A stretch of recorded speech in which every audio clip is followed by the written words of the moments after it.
Every time I post a video about jihad, several Muslims and some non-Muslims send me messages saying, "David, why are you judging an entire religion by the actions of a few people?"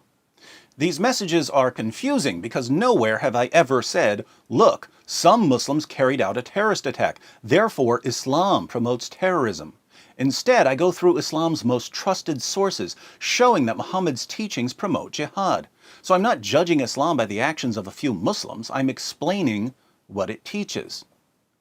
I can only assume that the people who tell me not to judge an entire religion by the actions of a few aren't saying this because they've thought carefully about any points I've made. They're saying it because this is just what they've been trained to say whenever someone criticizes Islam. There's no actual thought involved. It's now an automated response. But since I'm getting bored pointing this out every time I talk about jihad, I decided to make a short video clearly stating my position on judging religions. My official position on judging Islam is this: we don't judge Islam based on the actions of Muslims who slaughter unbelievers in the name of Allah, or rape their female captives, or beat their wives into submission, or murder cartoonists. We don't judge Islam by ISIS, or Al-Qaeda, or the Taliban, or Boko Haram, or Al-Shabaab, or any of the other terrorist groups who want to violently subjugate the entire world to Islam.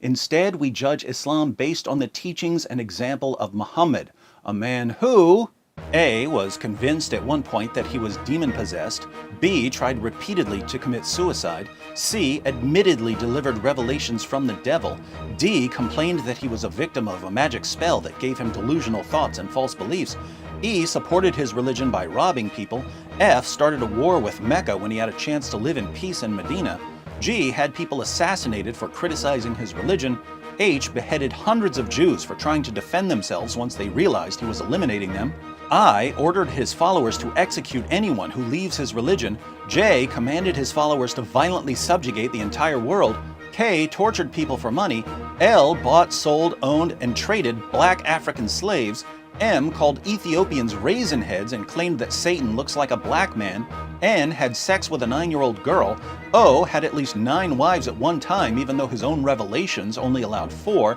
P. married the wife of his own adopted son after causing the divorce by lusting after her, Q. had sex with his slave girls, R.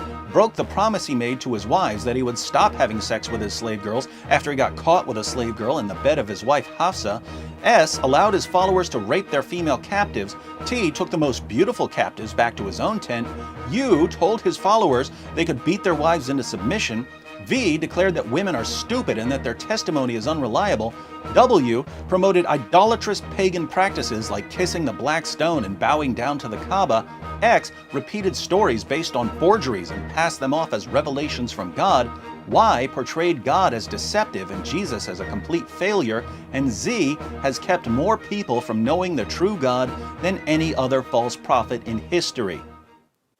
So, if we judge Islam by Muhammad, what can we conclude?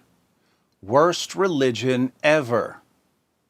But we need to be consistent here, which means that we shouldn't judge Christianity based on the actions of Christians who invented hospitals to care for the sick, invented orphanages to care for unwanted children, pioneered the Western education system by starting universities like Oxford, Cambridge, Harvard, Yale, and Princeton, led the scientific revolution, ended slavery in the West, and so on. We don't judge Christianity by all the Christians who changed the world.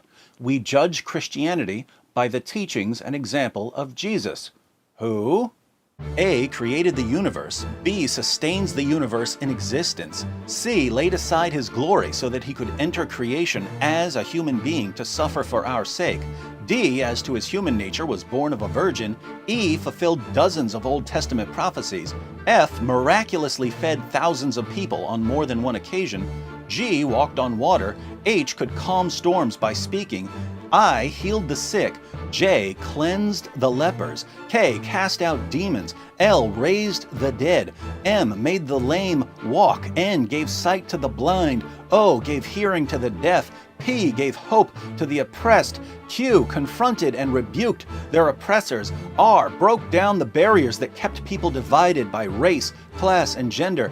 S ordered his followers to love everyone, including their enemies. T commanded his followers not to use violence in his name. U endured torture and death for our sins. V told the Father to forgive those who crucified him.